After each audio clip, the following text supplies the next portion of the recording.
Well, good evening. I'm Jim Nathan, one of the co-founders of Floridians for Democracy. We're honored to have you join us for this timely and what we believe is a very important discussion. We're all aware that mid-decade redistricting, a term we never most of us never dreamed of, is a directive by President Trump to Republican-led states to pursue increasing Republicans to be elected to the U.S. House of Representatives.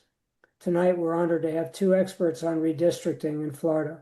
Bob Schaeffer is a seasoned veteran, or should I say a scarred veteran, of the 2010 hard-fought, multiple-year, ultimately successful efforts to get the Florida Constitution amended to avoid gerrymandering. How'd that work? Amy Keith, Executive Director of Florida Common Cause, is a key state leader in today's mid-decade battle to stop Florida and its leadership from its illegal efforts to increase and develop an even greater supermajority. We appreciate the support of many pro-democracy organizations to get the word out about this program, specifically Florida Veterans for Common Sense, Unitarian Social Justice Florida, Indivisible Manatee, Social Justice Alliance of the Florida Suncoast, and First Responders of Democracy, and of course, Common Cause. We're now in what is referred to as Zoom focus mode. You can see the panelists and yourselves, but not all the other participants. Feel free to submit questions to Bill Petrarca, one of our founders, or to me in the Zoom chat. Following Amy and Bob's presentation, your questions will be provided to them. Time permitting, we'll turn off Zoom focus mode and all the Zoom boxes will open up for more Q&A. When we do that, please raise your Zoom hand. You'll find it down at the bottom of your screen. Just move your mouse around and it'll show up. You'll find it there at the bottom. And the hand will then, when you raise your hand, it'll take you to the very front of the screen. We appreciate your attendance at these educational programs, which are designed to help with messaging and actions that we can take to pursue our shared effort to protect democracy. Feel free to encourage others to register for future programs. Donations, of course, are appreciated to help us get the word out and to prepare for a very pivotal 2026 with the Florida legislature and then followed by the midterms. We need to learn to collaborate and to speak out. We cannot be silent. Floridians for Democracy and political consultant Bob Schaeffer, board member Bob Schaeffer, and political consultant will make some opening comments and introduce Amy. Thank you, Bob. You're on. Thanks, Jim, and thanks to Floridians for Democracy for putting on programs like this and organizing people to push back for their rights. If the first words you ever read on tonight's topic were this morning's news headlines, DeSantis will call for special legislative session on congressional redistricting, you'd think that this was a new controversy. In fact, the governor's initiative is just the most recent installment of a long-running struggle about the design of Florida's congressional district map, which could accurately be labeled the politicians versus the people, or perhaps incumbents against the voters. To summarize a long and ugly history, back in the day, 70 years ago, in the middle of the 20th century, there were no federal rulings and guidelines, requirements for congressional districting. States did what they wanted. The original gerrymander came from Massachusetts, my home state, and was designed to look like a salamander in the eyes of editorial cartoonists. And throughout history, states have done what they wanted, drawing districts that reflected the needs, the most pressing need of any politician, which is to protect their incumbency. It wasn't until the mid-1960s when the U.S. Supreme Court said, you can't just do anything you want. At a minimum, congressional districts need to be compact, they need to be contiguous next to each other, and they need to be relatively similar in population.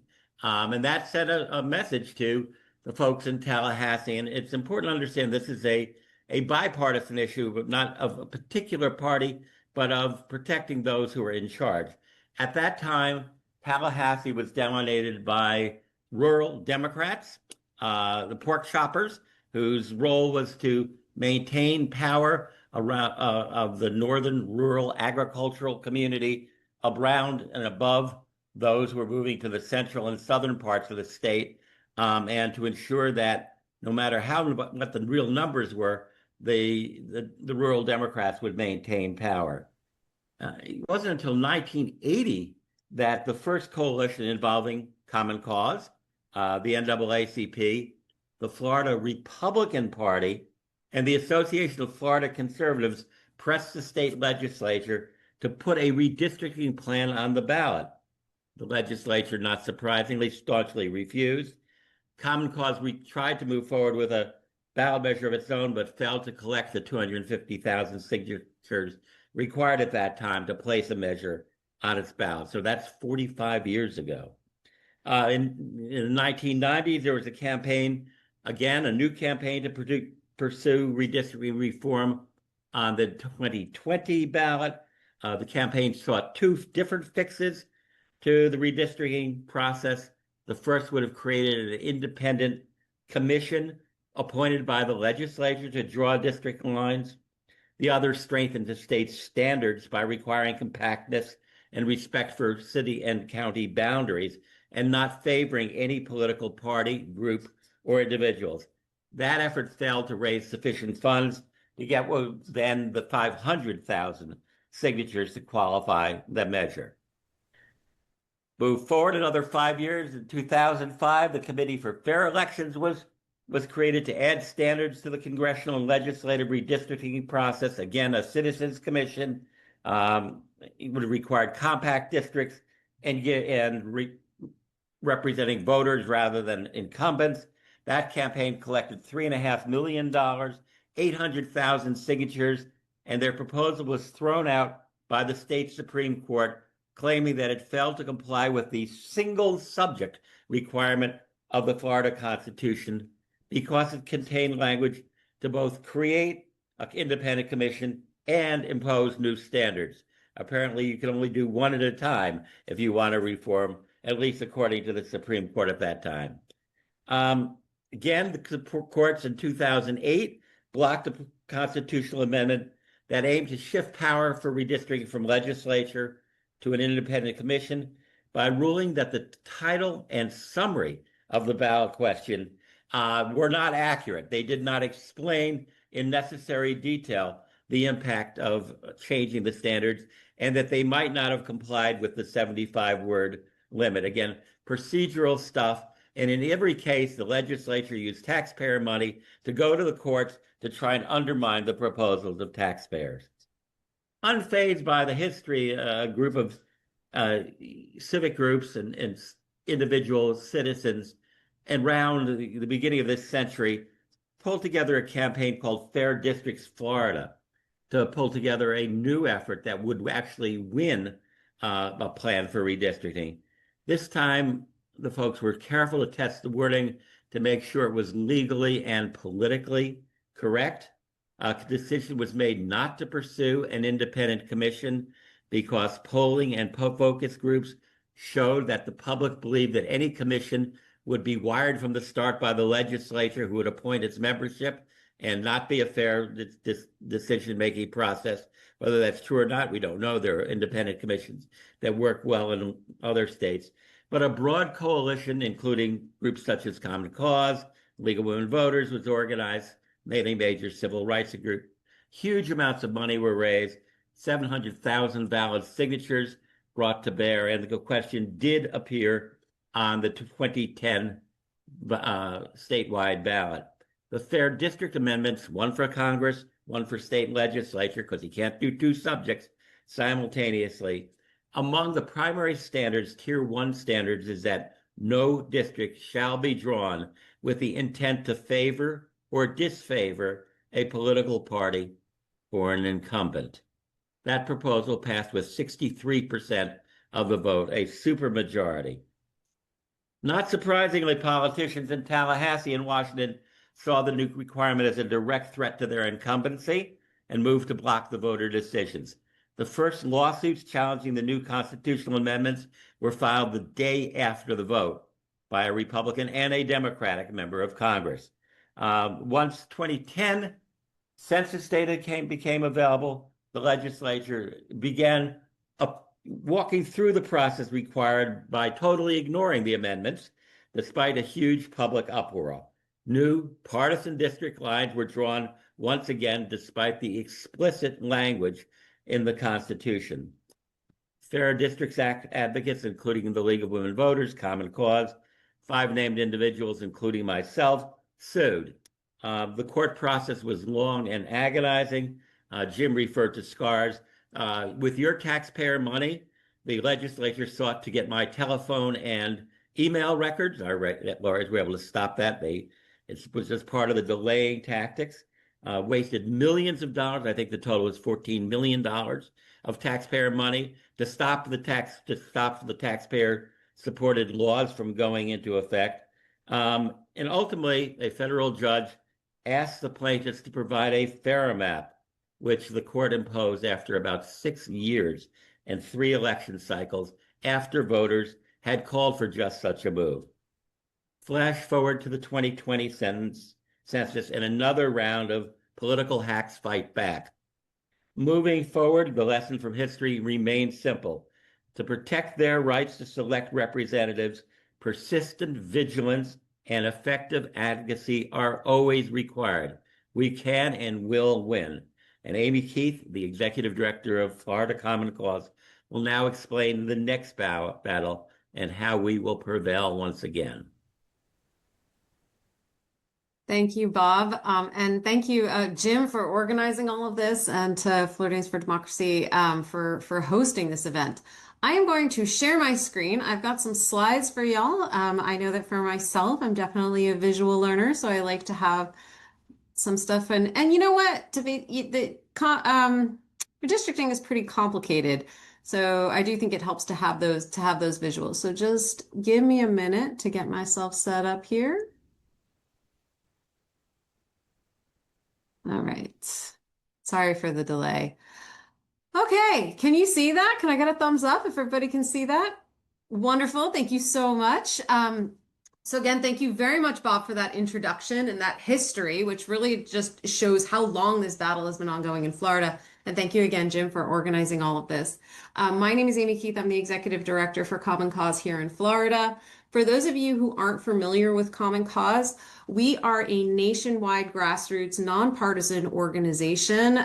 We have been active here in Florida since 1973. Our goal is to uphold the core values of American democracy. We aim to create open, honest, and accountable government and ensure everybody can have their voice heard in our political process. We are one nationwide organization with state offices in 23 states, over 1 million members and supporters across the country, and over 25,000 supporters here in Florida. Common Cause works kind of as a big picture democracy organization. Certainly, I believe most people know us best for our voting and fair representation work, including our work co-leading the Florida Election Protection Coalition, which I would be more than happy to come back and talk to y'all about sometime as we move into 2026. And of course, our work on redistricting, which has been ongoing, as you heard Bob mention, for about 45 years. We also have a strong legacy in anti-corruption and accountability work. Common Cause was actually instrumental in passing the first ever citizen-led amendment under Florida's 1968 Constitution, which was our Sunshine Amendments, which ensures disclosure by public officials. And we did that way back in the late 70s, probably around the time I was being born. So that is, Common Cause has been fighting the good fight here in Florida for a very long time. We also work on the intersection of media and technology and how they are increasingly impacting our democracy. And we work on civil rights and civil liberties, because you must be able to dissent in a democracy. And it is so important to work in solidarity with the communities whose voices have been most marginalized out of our democracy. So that's a little bit of a picture of what Common Cause works on. I always like to do that because I spent a lot of time talking about voting and redistricting, but we do work on other issues as well, and really happy to work in collaboration with groups like yours who are looking at broader issues impacting our democracy. But what we are here to talk about tonight is, of course, mid-decade redistricting. So I'm going to actually in this presentation go a little bit back onto basics because I do find, especially right now, we've had a lot of Florida leaders trying to muddy the waters conceptually, and we want to make sure that we're really clear on how this process works and is supposed to work. And of course, I'm very happy to take your questions along the way. Well, toss your questions over to Bill and Jim, and I'm sure they'll shuffle them. And I'm just going to tell you, I love very weird voting questions, and I know we're here for redistricting, but if you get a super weird voting question, it does bring me joy to answer those. So feel free to toss it in if we've got time. Okay. First and foremost, why do we need fair districts? This can be kind of complicated for folks. I know those of us who are more in the wonky space, we're like, oh, redistricting, redistricting.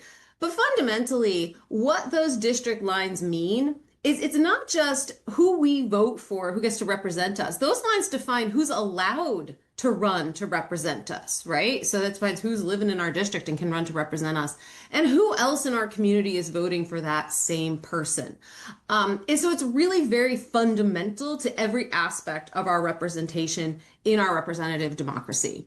And of course, those elected officials make all of the decisions that, that affect our lives, but really the way that we're represented impacts how our voice gets heard. So are we talking to that elected official with a lot of community members who have similar concerns as us, or are we talking to them with community members who live on the other side of, in my case, Tampa Bay, whose concerns might not be the same? So that cohesion of representation really comes into those districts, and whether or not your voice gets heard, those districts really matter. So that's kind of why, like, the simple reason about why that's ultimately important. But there's a lot that goes into getting to those congressional districts. So some key concepts to start with is, first off, the census. And we're going to talk about this a little bit, especially because the governor of Florida has really muddied the waters on this concept of the census and reapportionment.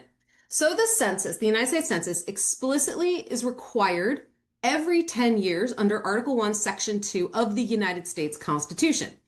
And as modified by the 14th Amendment, the census must count the whole number of persons in each state. The United States Constitution does not distinguish between citizens and non-citizens. It says the whole number of persons, and many of you may know that the United States has a very dark history of not counting everybody who lives in this country as whole persons.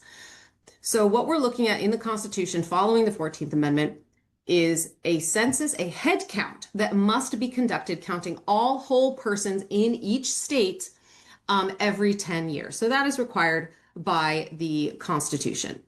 Now, the accuracy of the census is incredibly important because this is how we are going to determine our representatives in Congress, and how we also are going to determine how the funds of the United States are spread out across the people and to support programs and services across the states. Because the census is so important to get right, it is about a 12-year process to actually conduct the census because it has to be a head count. You are not allowed to apportion the United States on the basis of sampling. It must be on the basis of a head count. That is a 12-year process to get right. It costs billions of dollars. They hire thousands and thousands of staff. And the fact is that right now we are midway through planning for the 2030 census already. And that is really important to understand. The census is not something that can be done quickly. It's never done quickly. And its accuracy is really dependent on the care that we take with conducting it. So that's the census. It is a complicated process. It is required by the Constitution. Now, after we conduct the census, the census is conducted in every year that ends in a 0, so most recently in 2020, of course. After we conduct the census, there's the process that's called reapportionment. So the United States House of Representatives only has 435 seats. Reapportionment is the process of divvying those seats up across all 50 states. That apportionment, according to the U.S. Constitution, must be based on the census headcount data.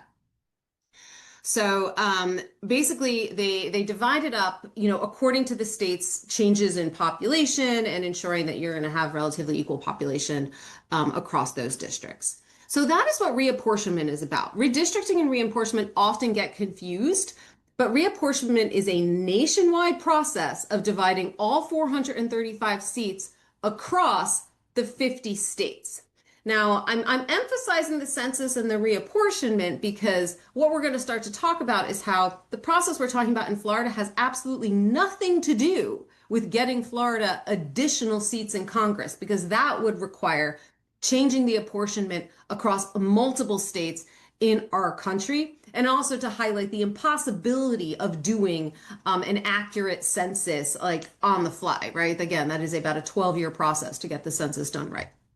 So that's reapportionment, divvying up those 435 seats across the different states.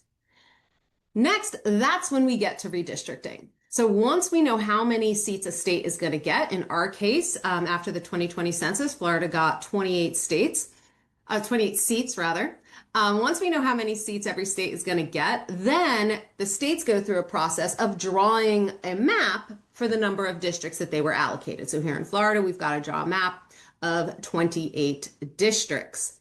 And again, we do have to draw that on the basis of the census data. So, usually we're done with this process around 2022. And when this process of redistricting is done right, it means communities will have a real say and the process will be transparent and the result is fair representation. That's always going to be our goal. But unfortunately, the process is not always fair. As Bob mentioned, we have an extensive legacy in the United States of gerrymandering. You can see that salamander that he mentioned right there on the screen. That goes way back to Massachusetts in, I believe, the 1800s, where we had the gerrymander. That is named for Eldridge Gerry, who was the governor at the time, and it looked like a salamander, hence gerrymander. And that's what, gerrymandering is when we draw those districts maps purposefully to give an advantage to one particular group or political party and disadvantage another particular group or political party or an incumbent. Now, the history of gerrymandering is also quite dark because it has been used to shut out voters in the United States, especially Black voters, Latino voters, and other communities whose voices have been systematically more marginalized in our country. Gerrymandering has been a huge culprit in the marginalization of those voices. So I like this diagram. I really eventually have to make it in like yellow and green or something that's not red and blue, but here we go. We got a red and blue diagram. And this diagram I think is so helpful because gerrymandering is this, first of all, it's an annoying word. It's very complicated. Most people know it's a bad thing and know it's about manipulating maps, but they're not really sure how it works. And I think this diagram is really helpful for showing people how gerrymandering is used by politicians to handpick their voters, right? So if we look, say we've got our imaginary rectangle state. So rectangle state, as you can see, if it's all divided up, rectangle state is about, 60%, let's say blue Muppets and 40% red Muppets. That's what we got living in rectangle state. And if you were to divide rectangle state perfectly evenly with those straight lines, you would end up with, 3, blue districts, and you'd end up with 2 red districts. But when you start to get into gerrymandering, you'll start to see we've got our examples of our 2 main ways of gerrymandering. So if you look at example 2 in this column, I think it says blue wins. It's the third diagram, but it does say example 2. That is an example of cracking. So cracking is when you take the voters of a certain group and you divide them up over multiple districts to weaken their voice. So you can see in that number 2 where you end up with 5 blue districts and 0 red districts. So even though red Muppets make up 40% of the population of rectangle state, they get 0 districts, 0 representatives in the government because they have been cracked across 5 different districts that are all majority blue Muppet.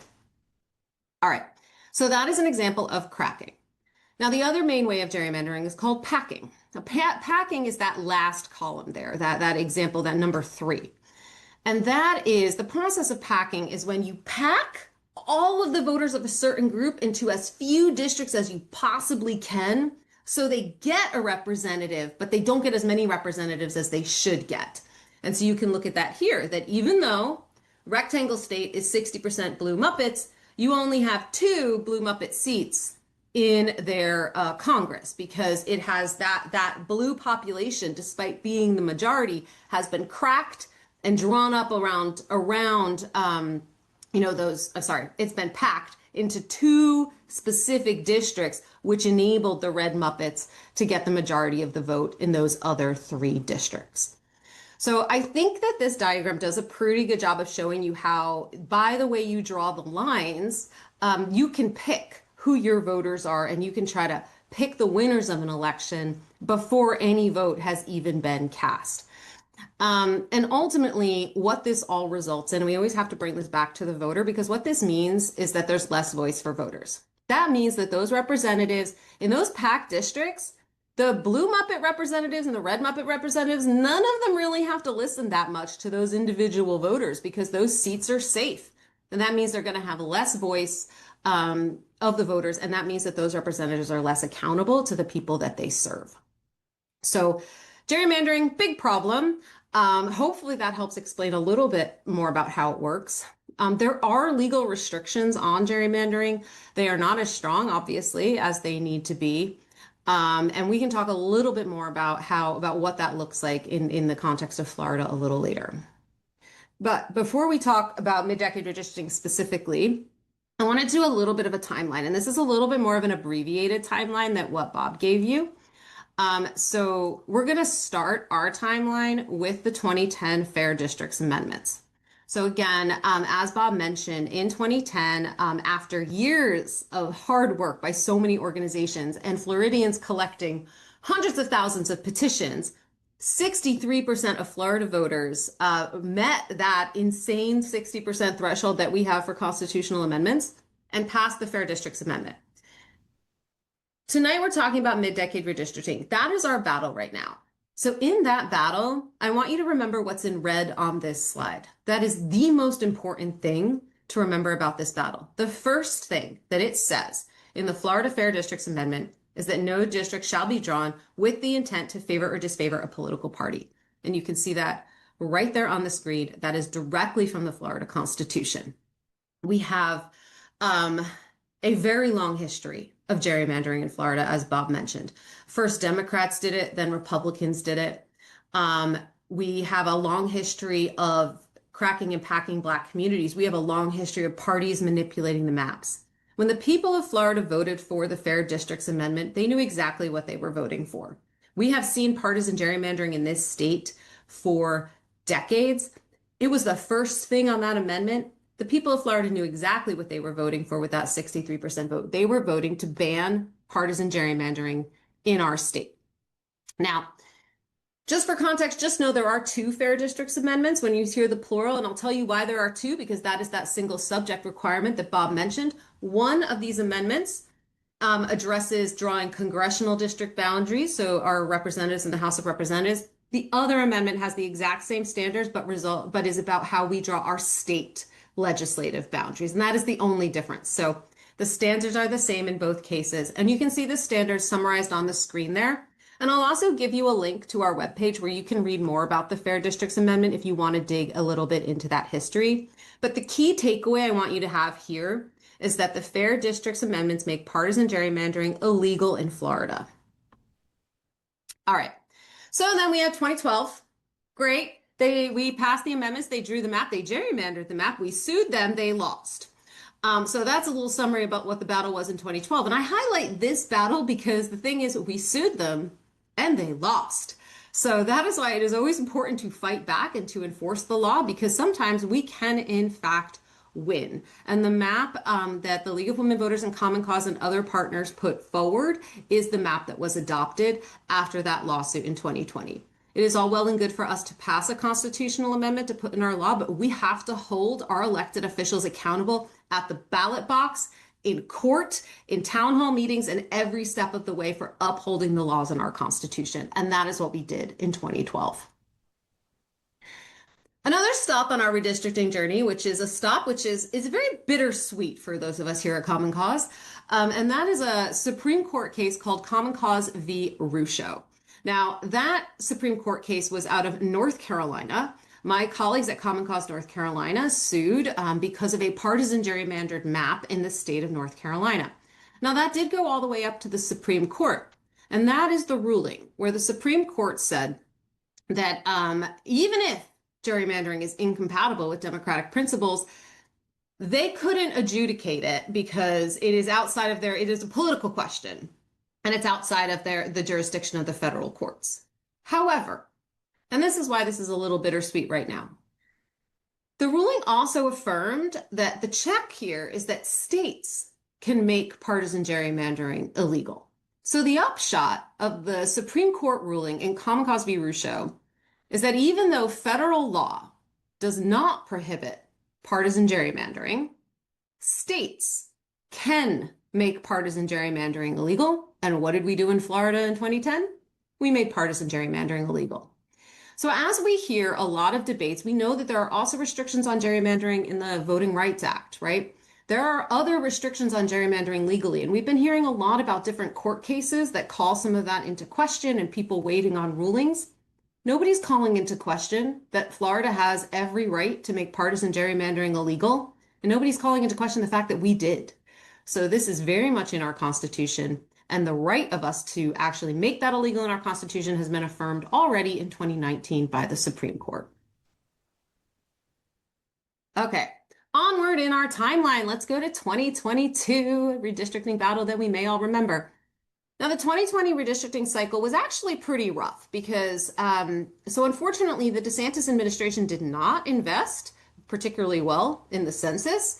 And then we also were struck with the COVID-19 pandemic, which meant that it was very difficult for Floridians to participate in the 2020 redistricting process, as many of you may remember. But even so, after multiple rounds of map drawing, the Florida legislator actually drew two maps that complied with the Fair Districts Amendment. They followed the law. The Florida legislator did follow the law in 2022. But the governor vetoed both of those maps. And then absolutely unprecedented engagement in the process drew his own map and then strong-armed that through the Florida legislature. Now, that map that the governor drew halved the number of districts where Black voters had electoral power. It halved that number by cracking them, and it halved it from 4 to 2.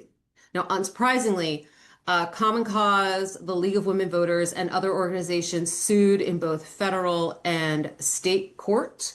And unfortunately, in both of those cases, the governor's map was upheld. So in historical perspective, this ultimately means that, we absolutely, did quite a blow to Black representation in Florida. And also, again, even though the courts, much like in the Common Cause v. Rucho ruling, where they said, oh, well, gerrymandering is not really compatible with principles, but here's a technical reason why we're going to say that we can't rule on this. It was similar in these cases where, even though the courts ruled that in the federal case, they believe there was, at least one judge found that there was some action with discriminatory intent. And even in the state case, when they found that certainly the voices of Black voters had been diminished, the governor's map was nonetheless upheld in both cases. And we're going to come back to the fact that the governor's map was upheld in both cases as we dive into the process of mid-decade redistricting. But first, what I want to do, and again, I apologize because I'm like all on one screen here, and I'm going to try to find the chat because I'm going to share our webpage about the Fair Districts Amendment if you want to do a little walkthrough in more detail for yourselves about that history that I just outlined. All right, so now let's get into the meat of what we want to talk about tonight, which is mid-decade redistricting. And first up, as you've already figured out, I do like to go back to basics. What is mid-decade redistricting? We talked about what reapportionment is. We talked about what redistricting is. So mid-decade redistricting is what happens when the politicians do not wait for the new census data and do not wait for a new apportionment in order to redraw their map in the middle of the decade. So when they're redrawing that map for political purposes to gain an electoral advantage. And of course, this process really disrupts elections. It means you've got to redraw the maps before the next election. It's confusing for voters. It costs money to redraw the maps. So it's very disruptive. And it's also dangerous because it can really invite almost an exponential growth in that politicians picking their voters. Because if you let it get out of hand, then you're looking at every time people don't like the map after the last election, they're going to redraw it again, which would just be absolutely chaotic. And really just devastating to the actual representation of people in government. But what I want to make a note of is that mid-decade redistricting does not refer to cases when a map is being drawn for due to a legal requirement. So, for example, when we sued after 2012, we won and the map had to get drawn in 2015. And that's very different because that is actually a redraw of the map for legal purposes to uphold the law on the basis of a court order. So just keep that in mind that we do see maps redrawn in the middle of the decade, but what we're talking about here is when this is being done for political purposes, not because of any legal reason that the map has to be withdrawn. So, is it legal to redraw maps in the middle of the decade? That is actually not an easy answer. And again, is it legal when we don't have a court order? So, of course, the U.S. Constitution requires that states use data from the census to redraw their congressional districts. So that very strongly implies that this should be done once every 10 years. And certainly it's been extremely uncommon. Maps are redrawn by court orders, but since 1970, there's only 2 states that have, like Texas and Georgia, that have redrawn their maps in the middle of a decade. So that just does not happen very often. The U.S. Constitution does require that they use that head count. So you can't just like run a sample survey and update your data. You have to do it. You have to do it according to that head count data. Now, as I mentioned, we do have this little added complication. So under the U.S. Constitution, it is states who are responsible for redistricting their maps. It is states who, run elections in our country. We have a decentralized system. So 11 states do prohibit mid-decade redistricting in their state constitutions. Unfortunately, Florida is not one of the states that prohibits mid-decade redistricting in our Constitution. What our Constitution says is that the legislator has to redistrict every census, but it doesn't say only after that census. So in Florida, what we're looking at more importantly is the reason why mid-decade redistricting is happening. And why it's happening right now is a partisan power grab, which we've already been over, is what is illegal here in Florida. So back in the spring of 2025, Donald Trump and his political team, they began encouraging Republican state leaders to redraw congressional maps in the middle of the decade explicitly to benefit Republicans in the 2026 midterm elections. Now, this is not illegal under federal law, and it's not illegal in a lot of other states. We are in a very unique context here in Florida because it is illegal in the state of Florida. As we mentioned, the rules and the context are really different in every state. After Donald Trump started to encourage states to do this, we did see Texas was the first state that did mid-decade redistrict. So Texas and some other Republican-led states took up the president's call to draw new maps to benefit Republicans. And then, of course, we've seen California and other Democratic-led states initiating their own partisan map drawing to counterbalance maps by benefiting Democrats. Right now, what we're looking at is we know that Texas did pass a new map to benefit Republicans. That was overturned by a federal court. That ruling was stayed by the Supreme Court and is now pending a Supreme Court appeal. In reaction to the Texas map, we saw California put a map forward to its voters, and California voters approved it with a 64 to 36% vote.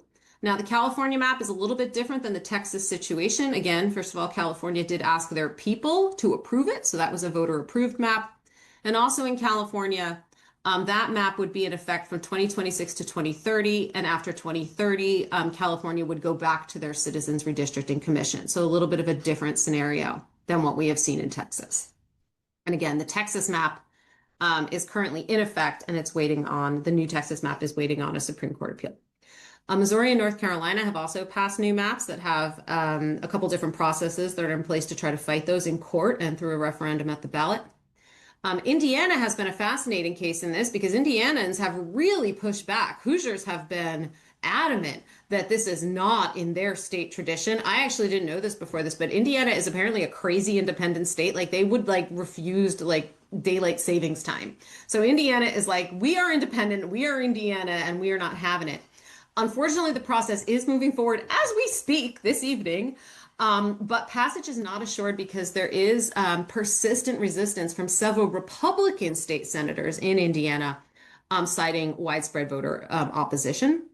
And in Illinois, what we've seen is that it has kind of been on the table, and they seem to be saying, well, like if Indiana acts. So we have seen all sorts of machinations around the country based on what each different state's laws are. Quite differently, we've actually seen two states, Ohio and Utah. You might have also heard those discussed, but Ohio and Utah are different than what we've seen in other states. In Ohio, they are legally required to redraw their map. And in Utah, they're redrawing it on a because due to a court ruling. So those two states are, yes, they are redrawing their maps in the middle, but it's a bit of a different political issue than what we're seeing elsewhere. You may have also heard about a Supreme Court case called Louisiana versus Calais. Now that is a case out of Louisiana, which would be devastating for the Voting Rights Act. And it could really gut the protections against racial gerrymandering that are existing in the Voting Rights Act.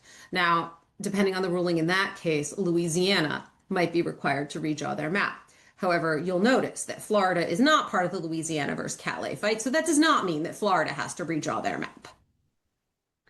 Okay, that's our national context. Let's drill down a little bit to what's happening here in Florida. Hopefully, can you see that slide? All right. So in March 2024, as I mentioned, the federal court ruled that Governor DeSantis's congressional map in Florida was upheld. So that happened in March 2024.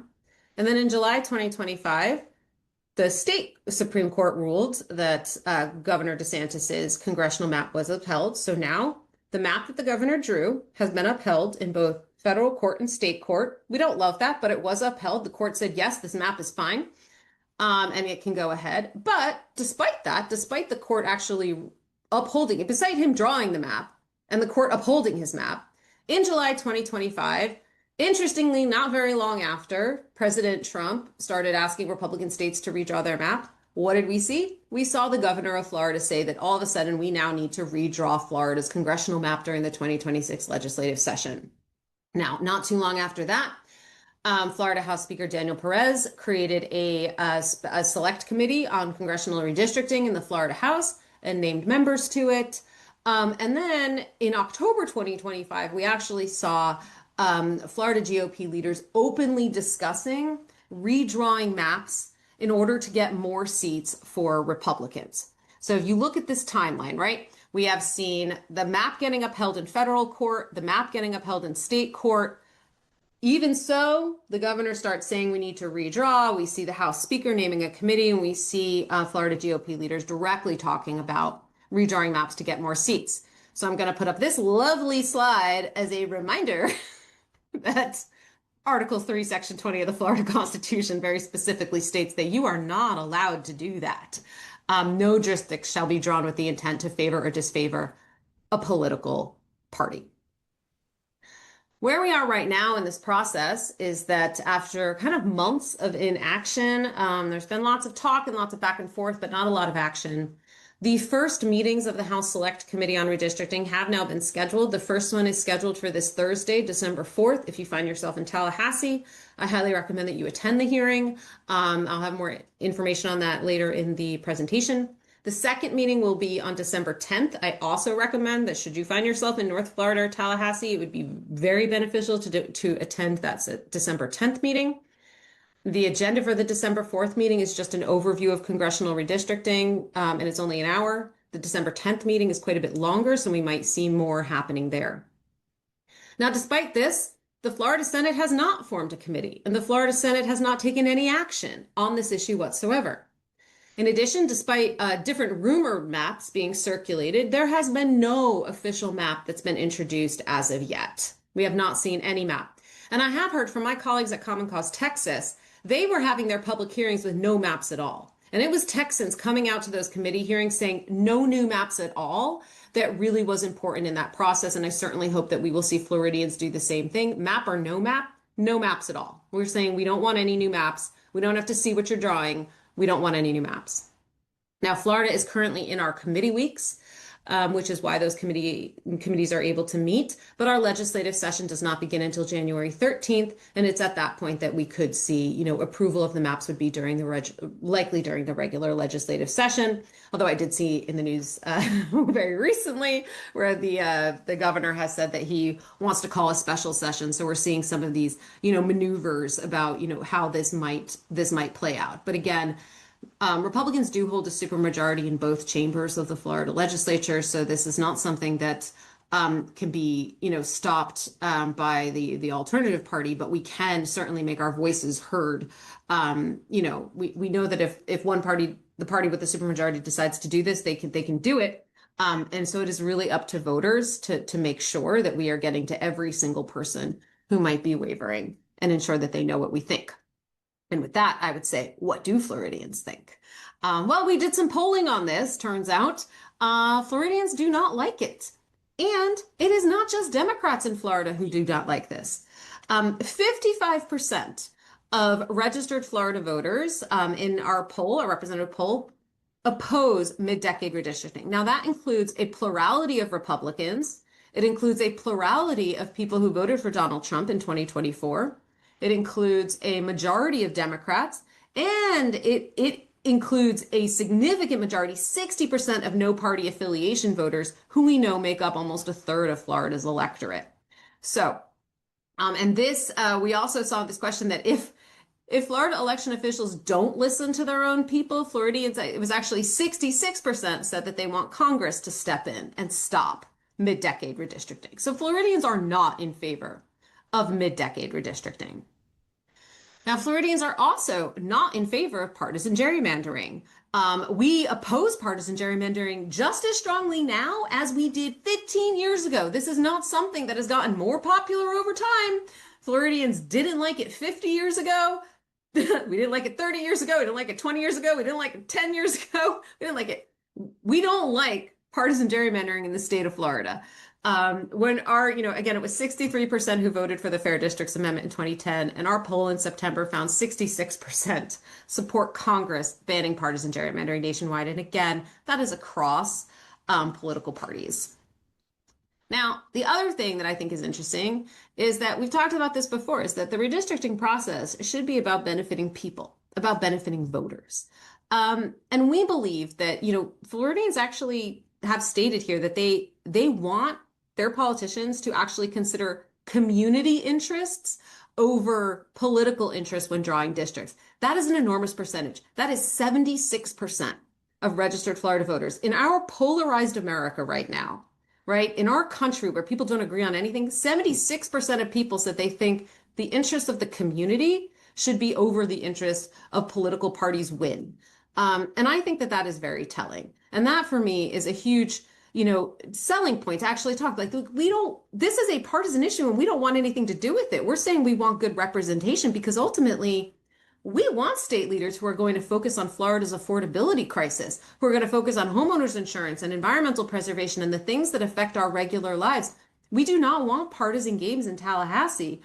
We want representatives who actually listen to their people. And personally, I believe that part of the reason that Floridians are so opposed to all of this is because we are a gerrymandered state, and we've seen that gerrymandering results in bad representation for us and results in our problems not getting resolved. So I am not surprised to see these results from Floridians. But what this makes really crystal clear is that mid-decade redistricting as part of this nationwide partisan battle is both illegal in Florida and against the will of Floridians. So it is so important for us to fight back because we know that we have both the law and public opinion on our side. This is not something that our Constitution allows, and it's not something that our people want. So that's why it's so important that we all take action. And I have quite a few different ways for everybody to take action, but I'm not sure. I wanted to just check in with Jim and Bob and see, do you want to do some questions before we go into some actions? I think if you do yeah, your first slide of action, we can then take questions after that, Amy. Which one do you want me to do? The slide that you have up. Oh, yeah. Well, the next slide after this one. Yeah, no, absolutely. So this is a slide you can screenshot if you want to get yourself some talking points in order to take action. I always like to do an easy screenshot slide. If you want to talk about why we want to say no to mid-decade redistricting, first of all, as we talked about, Floridians don't want it. Second of all, as we talked about as well, it is illegal to draw voting maps in Florida for partisan gain. We talked about how gerrymandering results in less voice for voters and less accountability for elected representatives. We talked about how this is just a waste of taxpayer money, that it will just mean drawing new districts. It'll mean, defending it in court, even though they know it's blatantly illegal. It's confusing for voters and a burden on election officials. This is a midterm election year. Nobody needs to have all their districts reconfigured in the middle of the decade for no reason. And of course, because we know that we actually want the legislator to focus on the real issues impacting our lives, like the cost of living crisis that we're all currently dealing with. So this is a lovely slide that you can screenshot if you want to think about what you want to say to your elected representatives. And then my next slide, which is I think the one that Bob wanted me to cover, was so we want to say that if you want to take action right now and this week, if you find yourself within driving distance of Tallahassee, the first committee hearing is actually on Thursday, December 4th at 1:30 p.m. in Reed Hall in the Florida Capitol. It is open to the public. We do not know if the public will be allowed to speak. I personally think there will not be time for public comment during this meeting, but it is still extremely important that there is a visual show of support. So if you can get to Tallahassee, I highly recommend that you attend that meeting. You can certainly sign up. Those are our colleagues at Equal Ground, a wonderful organization who's helping also to lead this fight.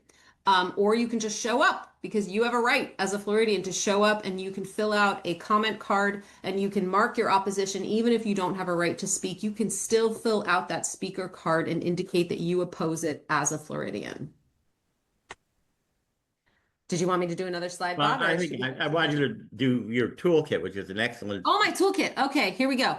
Let's go on. What do we got next? I got a couple things. I'm actually just going to do all of them. So the next thing you can do, if you can't get to Tallahassee, we want you to call those committee members, and we want you to call them tomorrow, or we want you to call them on the 9th before the next one, right? So just put that in your calendar. We want you to call the committee members. Now, if you go to that QR code, that's going to actually do a direct dial through for you to the committee member who's nearest to your district. Or you can, there's the list of them. You can screenshot that. You can look them up. Florida, wonderful sunshine laws. You can always look up all the contact information, just Google their name. And you can do that. So you can screenshot that slide, or the call link that I'll certainly give you all in the chat will also enable you all to call right through. But calling those committee members tomorrow and the 9th, so the day before those committee hearings, make sure they hear from Floridians before those committee hearings. So that is our special committee. Now, I think this is the one that Bob was talking about. Now that's our toolkit. Yeah. And let me see if I can actually open that for y'all. Ah, voila, there we go. So this is a beautiful toolkit, which I will share links for everything in the chat. So don't panic. You'll get the links for everything. And I'm sure that Jim will follow up with you by email afterwards. This toolkit is live. I update this about every other day. This is what we're working with across the whole coalition of organizations. I know Indivisible is working with folks, the League of Women Voters I heard mentioned already. We've got Equal Ground. We've got All Voting is Local, the Southern Poverty Law Center, the ACLU. We're all working together, and we're all working from this toolkit, which actually will show you all the different day of actions coming up. It has your click to call, click to email. It gives you a little script. It gives you the links to find your representative. And we have a whole bunch of media that you can download and post about this on your social media. You can just download the photos from this folder. It's a lovely little folder. You just go here, you download what you want. And then we've got some examples of different posts that you can use and the hashtag. So this really should help you. You're always welcome to share out whatever we're posting at Common Cause, or the League's posting, or any of our partners. But if you want to be really proactive, this toolkit will remain up to date through all of legislative sessions. So you bookmark this, we will keep it up to date, and you can keep taking action. Great. Thank you very much, Amy. We'll take some more of your questions in a moment, but with several we've gotten in the chat and from others, just wanted to post to Amy right now. what impact will the friction between the Florida House, which has a special commission on redistricting, and the Florida State Senate, which has done nothing on redistricting, have on the likely outcome? What can people do to exploit those differences of opinion between the two houses in Tallahassee? I mean, I think, all right, so what we know is that this isn't exactly popular, right? Like this idea of redrawing the maps. And so it's really, for an average person, it's going to be really hard to know exactly what it is. So I'm going to say, don't take it for granted that your representative is either for or against this, right? Make sure that you are calling your senator, and actually like that's why we've got, call the committee members, because that's what we're focusing on right now. But my kind of next slide, my number 4, was call your own representatives and keep calling them. Make this a core issue, because we saw this work in Indiana, right? That they just kept hearing it and hearing it. And this is a really political issue. Like when they redraw the maps, they're changing the voting districts for somebody. So if they're thinking of running for Congress, they might be thinking about a whole different map now. That's a whole different machination. So there are both individual political reasons that might come into play. There might be the political, horse trading that they're trying to do. So we know that, even though I realize that, sometimes it does feel like we're screaming into the void when we're calling our representatives. But the thing is that I can tell you, I have walked into offices and they didn't really want to sit down with me, but then it was like, wait, is that the thing that everybody was calling about? And then they'll take the meeting and then they're sitting with you.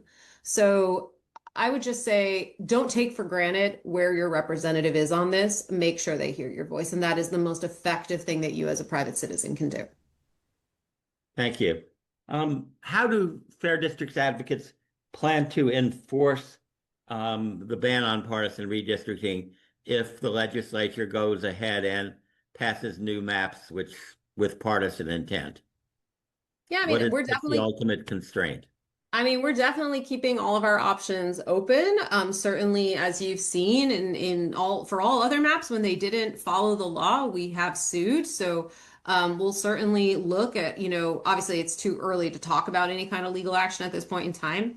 But we do keep all of our options open on the table to keep fighting this at every level that we possibly can. And if there were litigation, where would that go? Is it a federal lawsuit, a state lawsuit? So it would, I mean, just speaking legally, like under federal, so always you're going to look at the map and what they did when you're determining like what the lawsuit's going to be about. What we're talking about tonight is, of course, that it does look pretty clear that this has partisan intentions, and that is illegal under Florida law. So federal law does not prohibit partisan gerrymandering. So that would be a lawsuit in Florida state court. If somebody were to sue about the partisan intent behind that would have to be in state court, because that is where we have that much stronger protection. And Florida does have some of the strongest redistricting standards in the country. We just have to go to court to enforce them a lot. Oh, here's one of those technical questions that you said you'd love to have. Ooh, if voting?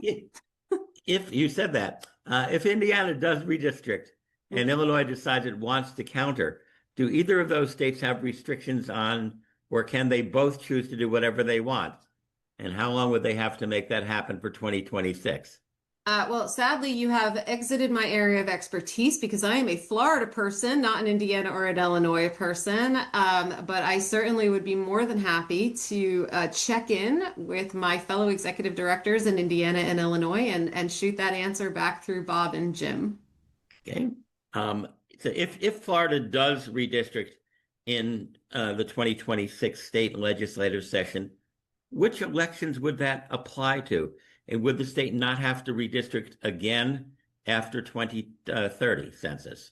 So the Florida Constitution does say that we have to redistrict after the census. So yes, we would have to redistrict after the 2030 census. That's in the Constitution. I mean, it does appear that they are trying to have these maps, like if they redraw the maps, they're trying to have them take effect for the 2026 midterms.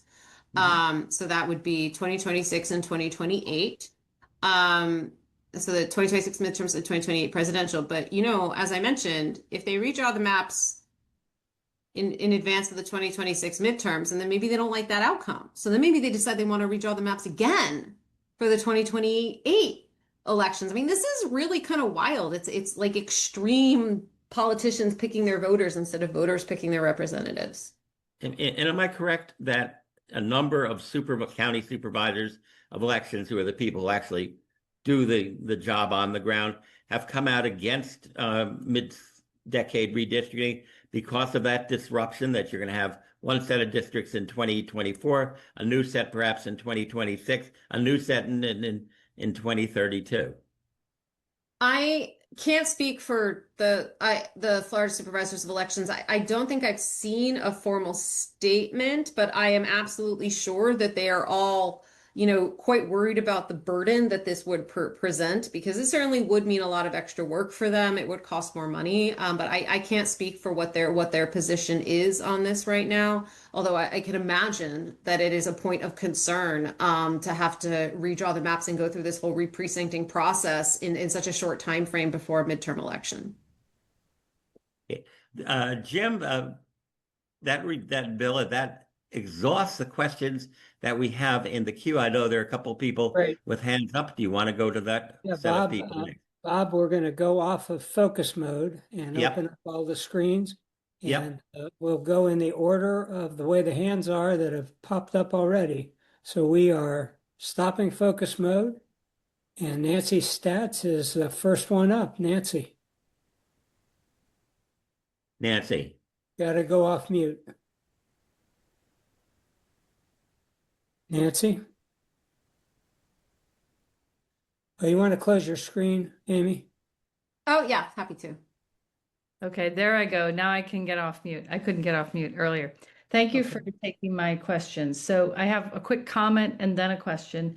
My comment is that the League of Women Voters, who you've mentioned, Amy, a couple of times, strong advocates for fair voting rights, has multiple buses going out of Tampa Bay, Orlando, Pensacola, Jacksonville, and the Villages. There are still open seats. I've dropped the link in the chat earlier. I can redrop it now that maybe it's open.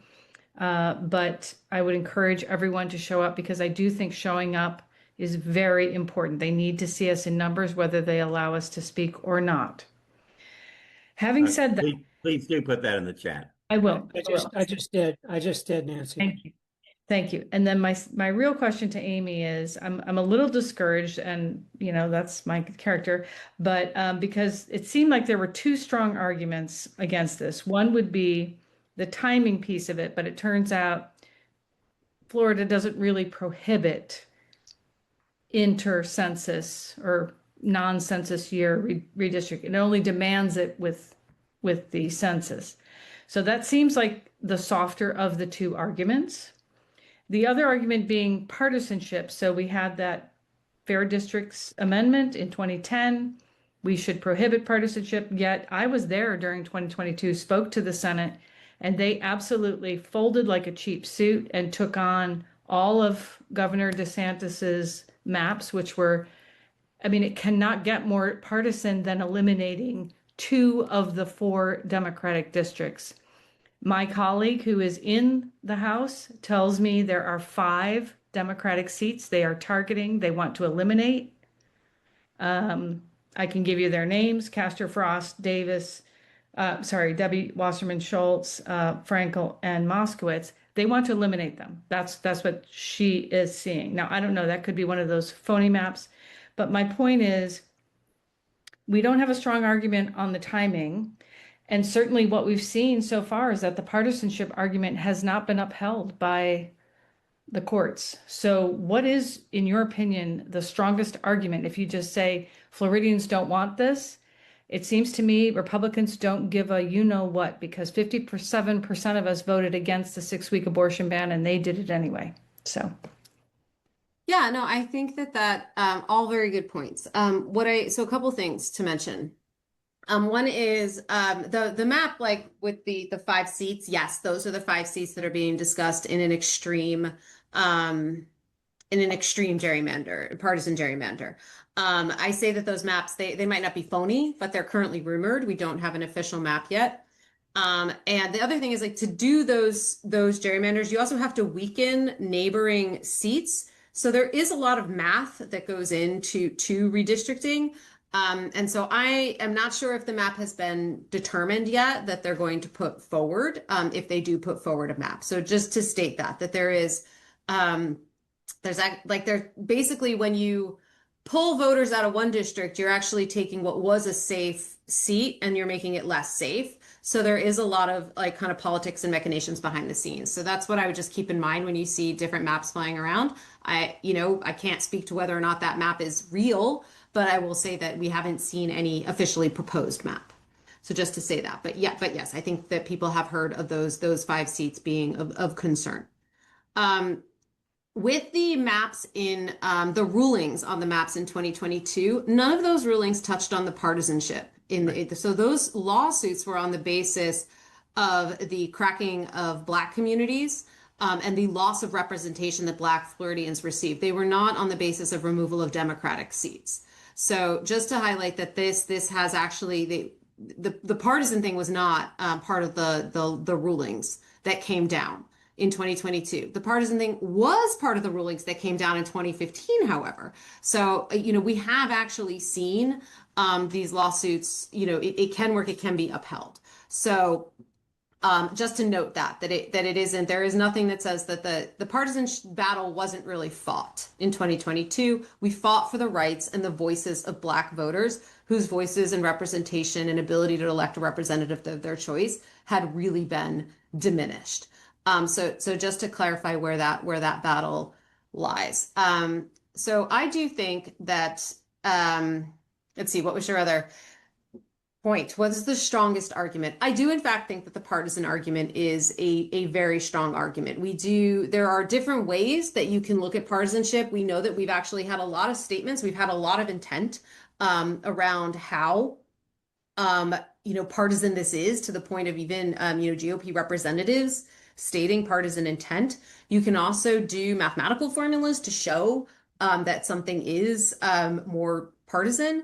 So I do think that the partisan argument is a really strong argument. Before we see the maps, we will not know what the strongest argument is. We will not know what the basis of the maps are. So that is a big thing, that when we're talking about fighting it after the fact, that is hard to do before we see the maps, which is why what we're asking everybody to do now is say no new maps, because this absolutely looks like it's part of a partisan battle, and we know Floridians don't want it, and we know that it's illegal. So we're going to fight now to say don't do it.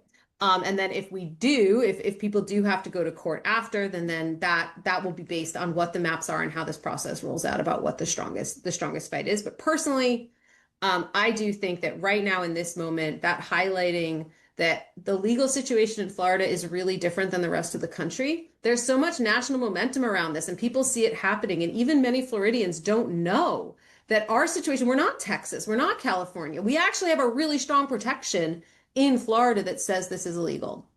And then to your other point about the legislator folding like a cheap suit in 2022, yeah, I'd agree. We sued about that. Yeah. Like they should not have accepted Ron DeSantis' map. They did a map that complied. They should not have accepted it. We do know that right now we are in a really different dynamic between the legislature and the governor than we were in 2022. Yeah.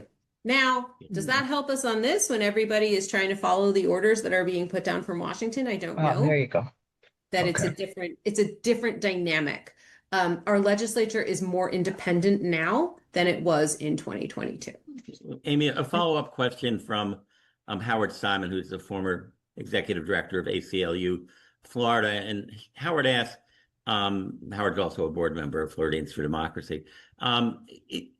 It's likely if the legislature passes a new redistricting map that enhances Republican seats, that it'll end up before the Florida Supreme Court, which upheld the governor's previous gerrymandered map and the 2022 map.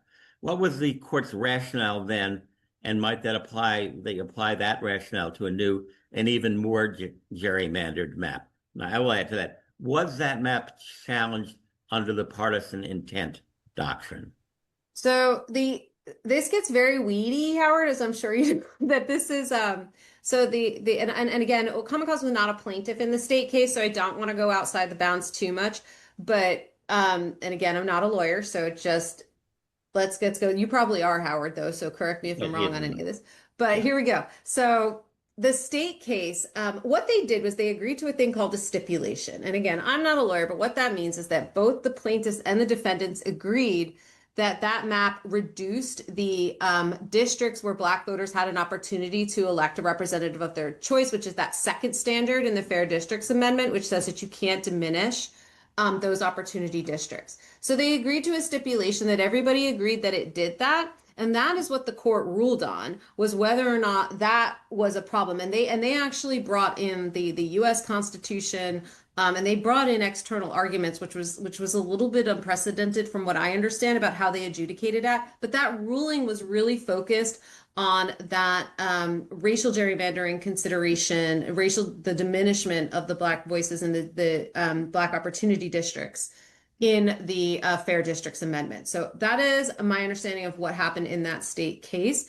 They did not adjudicate the partisan maps issue. And as I mentioned, in Common Cause v. Rucho, or Rucho v. Common Cause in 2019, the Supreme Court of the United States affirmed that, states can make partisan gerrymandering illegal. And so that is it's a different bucket, what we're talking about right now. Now, again, we haven't seen the map. It's very possible a map could be put forward, which is a horrific racial gerrymander. We don't know. We haven't seen anything. But based on the lay of the land right now, this certainly looks like it's part of a partisan endeavor. This certainly looks like partisan intent, and that certainly is illegal under the Florida Constitution.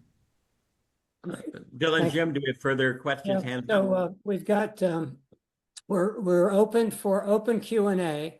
So just raise your Zoom hand like Angela and Paul, and we'll take you sequentially based upon your hands going up. So we had two screens of Angela, so I don't know if Angela's still there, but if you are, Angela, you're up. Go off mute.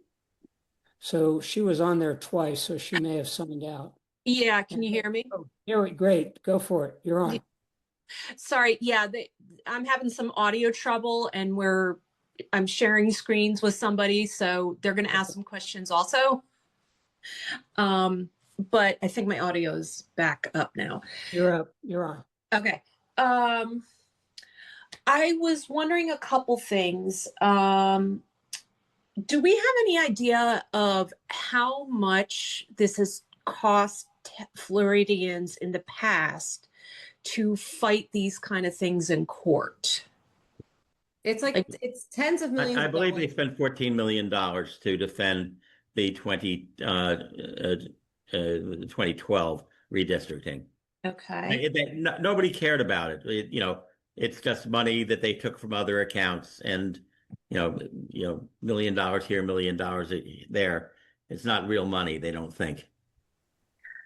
Well, that's okay. As a taxpayer, that's what's important to me. Yep. So that might be one of my talking points, which, again, I understand that we might not be called upon on Thursday, but I'd rather just be prepared in case. I'd say if you can make it on the 10th, there's a much better chance you'll be able to speak on the 10th. But yeah. I'm so disappointed. I did sign up for the 10th and I had to rescind because I have a job interview. So, well, congratulations and good luck. I know. But I would say, yeah, I do think that the money argument is important to Floridians for sure. Yeah, for just everyday people who don't follow this kind of stuff. Absolutely. Yeah. Okay, so thank you. That gives me a ballpark. And then also, why is the governor calling for a special session rather than trying to tackle this in the regular session? Wouldn't that mean it's pushing it even closer to midterms, which I don't even understand how this is all going to be ready for midterms. But so what's the strategy there? Why is he doing that? I am not even going to try to speculate on the strategies of Governor Ron DeSantis. I think he and I think really different. Sorry. But I'm going to say that I don't know if it'll be a special session. I mean, they could also do it in regular session. Pushing it later certainly makes it a lot harder. You could be banking on trying to make it harder to fight it if it goes through. Yeah. But again, I think this all remains to be seen, which is why we're starting to fight now. This first committee hearing is this week. How this Yeah. rolls out is yet to be seen. So we're just gonna take it one step at the time and fight every one of those steps along the way. Well, I'll speculate that we have Okay. a contest between a bunch of, right-wing punks who want to say, I'm the man, I'm making the decisions here. And that's what it's all about. That this is DeSantis versus Trump and DeSantis versus Perez. And, Alberton is sitting on the side, and we'll see where he comes down. But DeSantis is trying to show that he's still politically relevant, though he's a lame duck. He's or sufficiently loyal to what he wants to do next, which is Which either is president or get in the regime's good graces. other questions. Thank you. So we have Paul up next. Paul? Yeah, I have a question about the map. So in 2020, we have our census, and Florida is stuck with that census for 10 years, but we're in the middle. So the census, is that one number, or is it a population distribution over each of the districts? And in a redistricting, how does that work? We're using a map that existed 6 years ago, a population distribution that existed 6 years ago. And do they ignore the population change? How does that work? Am I making sense? You are making sense, and I think that is really a point of confusion for a lot of people about this. All right, so it's a head count, right? The census is a head count. It is counting everybody who is in Florida and where they were at the time that the 2020 census was conducted. Now, the districts do have to be reasonably the same size, right? So, and in Florida, we do have to actually redistrict on the basis of the census head count. So there is no new data on which to draw a new map. So if they were to draw a new map now, it would be based on the exact same data from the 2010 census. Now, your question about do they not take in advance population changes? Well, that's the purpose of the census, is to look at the updates to the changes to the US population every 10 years, because it is important to have that balance of stable districts as well as updates in population, right? We're a very big country. Our population can change a lot in a short period of time, or in some places it can change very slowly. So that is what was put in place at the founding of the country, was to look at those changes every 10 years. And that means that you don't have these changes after updating districts every 2 elections. You wouldn't have any consistency in representation. Voters don't have a chance to get to know their district, who they're voting with, who can run. Because again, remember that these lines define who can run for the office, who you vote for, but also who is voting with you, like what community is made up in that district. So it is important to have that balance of population update and stability. And that is what we do in the United States, as according to the Constitution, on a 10-year time frame. And that is also why it is so incredibly important that we get the census right, because that is our chance once every 10 years to count every person who's living in our state. And I would say that if you care about this, if you care about mid-decade redistricting, please also invest in the preparations for the US Census for 2030, which has already started, so that we can make sure that Florida has an accurate count as possible in 2030, which will also help improve our representation in our districts. But I hope that helps answer your question, that there is no change in the data. And we do have that balance of population update. Just to add to another part of his question, the data is both a statewide number, which gets you the number of congressional districts, and very finely broken down to what is called census tracts, which in a built-up area is a block or two. And those are the building blocks from which districts are created. And that is the data from 2020 count is what is used for the remainder of the decade. I understand that. What I'm confused about is we have to ignore, or they have to ignore all of the changes since the 2020, even though they're redrawing the maps. They don't have any And data since 2020. right, they have to use the 2020 data. And so people have moved around. It just seems odd that they're using fictitious data to redraw maps that were drawn correctly, or, well, somewhat You're trying to correctly. apply logic to a purely cynical political process. You're right. Thank you. Okay, next up, is that Mitch? You're, it's listed as Marlene, but it's not Marlene. Go, you're on mute. You're still on mute. Mr. Gargan, you're on mute. There. Hi, my name is Greg Gargan. Committee, I'm Greg. one of the state committee men from Collier County. My wife is a state committee woman. First of all, Amy, great job. Bob, terrific job in summarizing this whole convoluted mess. I have a master's in applied mathematics, basically statistics, okay? Unless you update the census, there is no way to accurately redraw maps without coming to the conclusion that it's drawn precisely to benefit one party or another party. Okay, I mean, it's either cracking or packing some districts to change the way people vote. Okay. Change where they vote and minimize or maximize their potential. I don't see how any adjudicating party, the Supreme Court or whoever this has to go to, could possibly rule that this was based on changes to our population or whatever without that census data. It absolutely is critical. And I don't think they have time to take a new census of Florida before the 26 elections. So, Your Honor, the defense rests. Okay. Again, thanks so much for a great job on this. I really appreciate it. So Greg, maybe you came up with the slogan, no packing, no cracking, it's illegal acting. So, That could be it. so That's very maybe that's all we possible. need to know. Yeah. But Yeah. Just can I add something political here? You said you're from Collier County.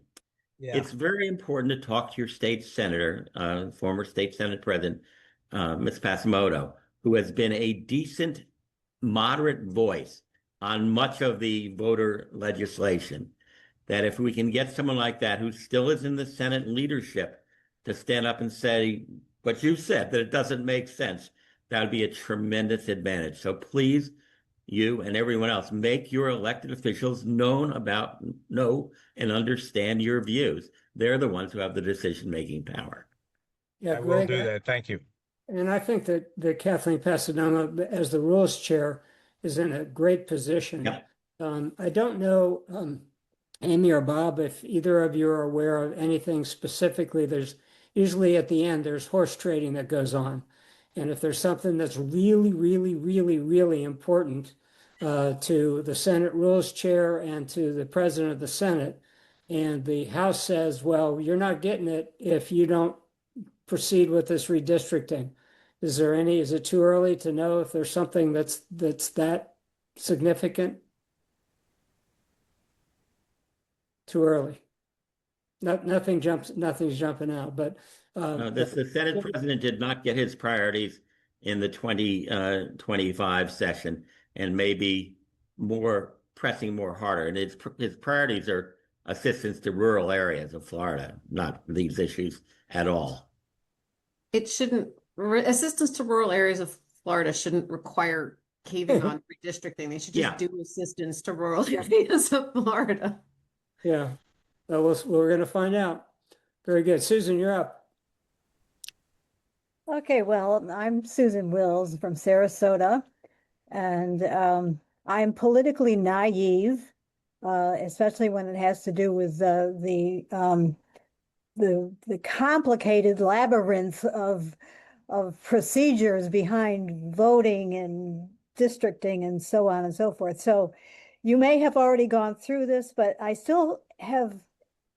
need some clarification, I guess. They're not really questions. Now I understand that redistricting in theory is supposed to be done so that community interests are upheld. But then in practice, it has been co-opted by the political process in order to keep the political party in power. And to me, this seems like it's an affront to one of the fundamentals of our democracy, which is free and fair elections. If someone who is in office or is running for office feels it's necessary to rearrange the population of voters in order to win an election, is an admission that without doing that, they will lose the election. So I'm wondering, how is it that the U.S. law, the federal law, did I hear you properly when you said that, at least I thought I heard that there is no federal law against gerrymandering. It is the individual states that determine whether gerrymandering is illegal. So those comments and questions, and if you can enlighten me on any one of these, I'd be very appreciative. So there are federal laws against racial gerrymandering. I want to make that clear. Like, there are federal laws that prohibit that. Certainly there are arguments under both the 14th and 15th Amendment, as well as the Voting Rights Act. There is no federal law against partisan gerrymandering, although even the court itself is like, it's not consistent with the principles of democracy. Nobody thinks it's consistent with the principles of democracy. The Supreme Court ruled that that was a political question that they can't adjudicate. So we could make it illegal in the United States. We just, obviously in Florida, we did. But it hasn't. It hasn't happened. Like, we know that drawing the maps, you're absolutely right. This is trying to rejig the maps because you can't win by just talking to the people in the district and by being a good representative. Yeah, it is an admission that you have to, like, rig the rules of the game. This is rigging the rules. That's what this is. It's not consistent with democracy, and that is why organizations like Common Cause and citizens like Bob have been fighting for decades to try to fix this problem, because we're up real powerhouses of political power. And it does take, we have to always remember that, we, the people, do have to enforce our power. And that's why making our voices heard on this is so incredibly important, because we are the balance. Like, we talk about checks and balances in the United States, and we talk about three branches of government, but we should never forget that we, the people, are the ultimate balance of power. Mm-hmm. Like that. And we should never let anybody tell us that we can't, because this is as frustrating. You are frustrated, and I hear that, and I am too, because this doesn't seem right and it doesn't seem democratic. But that's why, I'll tell people ask me, like, why bother voting? Why bother calling your senator? All this stuff. We look at all the stuff they do anyway. This is ridiculous. It's unethical. But the only thing that stops this is a landslide. The only thing, voting is defiance. Calling your legislator, speaking out, it is defiance. And just never forget that, yes, wrong things are happening. Things that don't make sense and are undemocratic are happening, but we, the people, are the ultimate check. And that's why it's so important for us to stand up, and so important for us to get our neighbors and our family and our friends to stand up. That's why we do these seminars. That's why we work with organizations like Floridians for Democracy. That's why we produce toolkits. It's to help people understand what's happening. They try to do technical things and legal things behind the doors, but we can still speak out, and we can still help people understand how to take action. Sorry, I get very, like, on my little horse there, because I truly, truly believe, and the reason I do this work is because I know that the people of the United States are the ultimate check on those trying to steal power in the United States. So that's why we cannot be silent. I'm going to hold off just a moment, Angela, on your question, just to, before people completely sign off, to thank Bob and Amy for all the time and Amy for a great presentation. I've got a lot of little notes about what a great speaker and love your energy, and Bob, your expertise as well. So thank you very much. On behalf of Floridians for Democracy, what happens next is that tonight or tomorrow morning, probably tomorrow morning, we've got a team of people that will be reviewing today's program. They'll be taking the action steps, and over the next 2 days, developing an action agenda, which will be sent out to everyone, including people who were unable to make it tonight.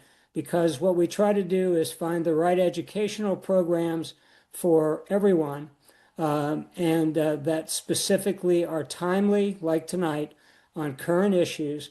And we'll be doing that for the current legislative session, and then we'll be immediately switching to the midterms. And so ideas that you have for educational programs are warranted, and we try to turn them into action steps. We're also, Bill has put in there, our treasurer, that if anybody is looking to do some contribution at the end of the year, we could use that too, to keep our focus and programs going. 2026 is truly a pivotal year, and we're all here together to try to figure out how to protect democracy. So that's those are the closing comments, and now we've got Angela, you're back up. Amy, if you need to go, we'd love to have you stay for another few minutes. Bob as well. And let's see what Angela has, and if anybody else has some closing comments before we close down for the night. Thank you. Angela, you're up. Hi. Oh. My calendar, this went till 9. I'm sorry. I hate the last minute question thing. I'll make it very quick. Hold on, which Angela? What is this the right? Is there 2 Angelas You're- on? Yeah. Angela Tack. Yeah. Oh yeah. Go ahead. Yeah, she had her hand Okay, up. Jessica, you go. Another Oh Angela. no. Okay, so we're both on the same call. She shared her Zoom with me. Since you shared with me, you go first. Oh my God. Sorry for the confusion. Oh, that's why there's 2 Angela. Oh my gosh, I love that. All right. Thank okay. you for sharing the link with someone else. Can I just tell Well, you that? It was like I shared it with her at the last minute today. We met at the Afton Bain phone bank and realized we were both in Florida. And so I literally just sent her this link like an hour ago or whatever. So thank you. My question is this, and this is probably getting a little ahead of myself, but so the orange regime is basically saying that, well, we're going to do another census and we're not going to include immigrants, right? And so that's, of course, I don't agree with, but Who are you saying is saying that? the regime, the Trump administration. I'm sorry, I'm being snarky. Now, he does a lot of things that don't come to fruition, that are just bluster. I can't imagine he could get that done. And he's talking about doing another census by the midterms. Okay, it's probably bluster, but am I understanding correctly that immigrants, whether they're here and documented, they're in the process, they've been naturalized, whatever, immigrants pay taxes, right? And so that's a benefit to Floridians. If you had a census that disregarded immigrants, even though, like Amy mentioned earlier, it's supposed to be whole persons, wouldn't that lower a lot of federal funding? Because now it looks like we don't have as many people in Florida. Do you see where I'm going with that? Angela, I absolutely see where you're going with this. So yeah, there are multiple issues with this whole like quote unquote new census thing. So a couple things. First of all, yes, the Constitution does say you have to count all whole persons, right? It does not distinguish between citizens and non-citizens. We need every person living here. There's a reason for that. It's a good reason. And part of it is because when you have people living in a state, those people require resources. They require roads. They have postal delivery. They have all these things. So when we're apportioning the resources of the United States back to the states, you really want to know the whole population of the state for every reason you just mentioned, right? You want to know the whole population so that that state receives the federal resources required to like adequately support the population of that state. That's why accurate census counts are so important. That's why we have fought to keep a citizenship question off the census, because it would result in inaccurate counts and would ultimately result in states being underfunded. That is why, like, personally, yeah, I think Florida would end up not having, and many other states would not have the funding that they need to have in their state to support the population living there. If they start turning that around. Yes, immigrants do pay taxes. Yes, the Constitution says we count every whole person. Yes, it is important that we truly have accurate counts of the total population living in a state so that we can have adequate provision of resources to support those populations. I don't know the last time like you checked, but as far as I can see, the roads that you're driving on do not check your citizenship, right? Road is a road, okay? Like we need the resources to support the populations in our states. So it is really the other thing I want to just say about all this like new census, it just really belies a total ignorance of how much goes into the census. Yeah. And it's a real disrespect to the incredible work that the census does. It is, like I said, it is over a decade of preparation. It is billions of dollars. It is thousands and thousands and thousands of employees. We reach out to people digitally and then they go door to door to try to count everyone in the United States is an incredible, incredible endeavor of human ingenuity and technology and just grit and hard work. And to even suggest that you could condense that into 6 months time frame with any level of accuracy is absolutely ludicrous. If you were trying to do a new census, it's because you do not care about the accuracy whatsoever, which means you are absolutely trying to weasel the American people in their states out of the resources that they deserve. So let me suggest that, I mean, there I have feelings are about this. crazy Thanks for letting me proposals share them. and there are real proposals. Redistricting is a real proposal. The governor's for it. A lot of legislators are for it. There's bills moving. A new census is Trump bluster at this stage. We do better to focus our limited resources on real threats, at least right now. And until there's some evidence that this census nonsense is anything more than Trump's latest 3 a.m. X posting, let's focus on stuff that is really going to happen unless we stop it. Well said, Bob. 100%, Bob. That's the reason for tonight's program. Angela, number 2, you get the last question of the evening. Thank you so much. My name is Jessica Kelly. Thank you, Angela, for sharing with me.